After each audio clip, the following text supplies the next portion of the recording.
Set එක ගැන තමයි කියන්න හදන්නේ. මේ ඉන්න සෙට් එකේ හැන්දියා. දකින්න හාල් කෑල්ල ෆෝම් කරන එක. WWH කියලා කියන්නේ. මේ ඉන්න සෙට් එකේ මොලකාරයා. මොලෙන් ගේම් ගහලා සෙට් එකම ගොඩ දැම්මට ළඟින් ගියොත් නම් ඇහැක් නෑ. මේ තමයි සෙට් එකේ ඇවිදින පෝකලේ. කොච්චර ගුණවත්ද කිව්වොත් ගෑනු ළමයින්ගේ විවාහ යෝජනාවලින් කිසිම අඩුවක් නෑ. මේ ඉන්න සෙට් එකේ බලාපොරොත්තුව විටමින් එක වගේ ඉඳන් සෙට් එකම නටවල නැටුමට හපන. මේ ඉන්න සෙට් එකේ හොරතලේ වයසට යන්න කියුට්. පොඩ්ඩක් කොට උඩට ලස්සන කටහඬක් තියෙනවා. මේ ඉන්න සෙට් එකේ තනියා. හැමෝගෙම ආදරේ දිනාගත් එක. හිටපු ගමන් හැසිරීම ශනික වෙනස් වීම උනාට කොල්ල හොඳ එක. මේ ඉන්න සෙට් එකේ නසරානි පොඩි එක. ඉන්ටර්නැෂනල් ප්ලේබොයි කියලානේ කියන්නේ.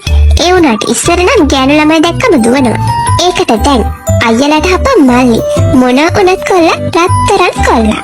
එතකොට මේ දිලිසි ඉන්නේ මම මේ කොල්ල ටිකට කන ඇරලා ආදරේ